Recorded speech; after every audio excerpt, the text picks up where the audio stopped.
আমাদের আব্দুল আল মনি কাকার একটি ভিডিও দেখে, লাইভ ভিডিও দেখে আমি চলে গেছিলাম মাছ কিনতে। মাছটা হলো একটি শাপলা পাতা মাছ।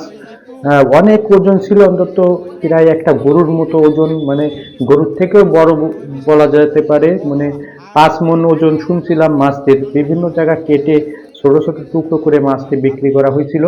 আসলে মাছটা দেখলেই আপনারা বুঝতে পারবেন যে কত বড় মাছ। মানে ছোট ছোট এক এক টুকরো মাছ, তাই মনে হচ্ছে অন্তত মানে এক এক পিসে মনে হয় 5 কেজি 6 কেজি করে আছে। এত বড় মাছ আমি আগে কখনোই দেখিনি। আসলে আমি কখনো ওই শাপলা পাতা মাছ খাইনি। তো মনি কাকা বলতেছিল লাইভে যে প্রচুর স্বাদ এই মাছ খেতে। আসলে স্বাদটি কেমন ছিল তাই আপনাদের সাথে শেয়ার করতে আসলাম এই ভিডিওটিতে। আসলে মাছটি কিনে আমি খুবই প্রতারিত হয়েছি। আসলে যেভাবে শুনতে পাচ্ছিলাম যে অতিরিক্ত স্বাদ, সেই ধরনের কোনোই স্বাদ আমি পাইনি। হয়তো মাছটি অতিরিক্ত বড় হওয়ার কারণে, অনেক বয়স্ক হওয়ার কারণে এই সমস্যাটি হতে পারে। আমার মনে হচ্ছে মানে মাছটি রান্নার পরে কেমন একটা, মানে যদিও যথেষ্ট পরিমাণে মশলা ভাবে, মানে গরুর মাংস যেভাবে রান্না করা হয় সেভাবে রান্না করার পরেও আমি মাছটা খেতে পারিনি। এক পিস মাছই খাইছিলাম। মানে মাছটি থেকে কেমন একটি মানে কি বলে ওরে, গুমটো একটা গন্ধ আসতেছিল। মানে বয়স হয়ে গেলে যেমন একটা গন্ধ, সেরকম একটা গন্ধ, সেন্ট আসতেছিল। আসলে মাছটি আমি খেতে পারিনি। আমার 700 টাকায় লস গেছে। এই আসলে এটি মনি কাকারও দোষ না, সেও যেহেতু না খেয়েই লাইভটা করছিল।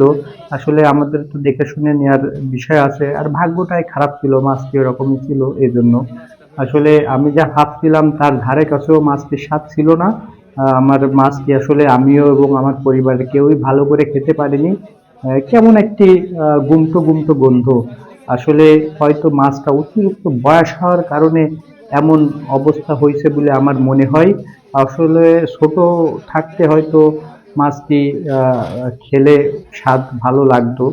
আসলে এই তো আমার অভিজ্ঞতা আপনাদের সাথে তুলে ধরলাম। মানে মাছটি দেখতে যত বড়ই হোক বা হোক, আসলে সব সময় মাছের স্বাদ সমান থাকে না। বয়স হয়ে গেলে অনেক সময় স্বাদ নষ্ট হয়ে যেতে পারে। তো এই ছিল আমার ভিডিও। মানে মাছটি আমার 700 টাকাই একদম লস। তো বন্ধুরা, আপনারা পরবর্তীতে কোনো মাছ টাছ, বড় মাছ টাছ কিনতে গেলে অবশ্যই চিন্তা ভাবনা করে কিনবেন, না হলে কিন্তু আপনাদের টাকা নষ্ট হবে। তাছাড়া আর কিছুই হবে না। আপনাদের ভাগ্য থাকলে হয়তো ভালো লাগতেও পারে, কিন্তু আমার কাছে মাছটি মোটেও ভালো লাগেনি। তো ধন্যবাদ বন্ধুরা, ভালো থাকবেন।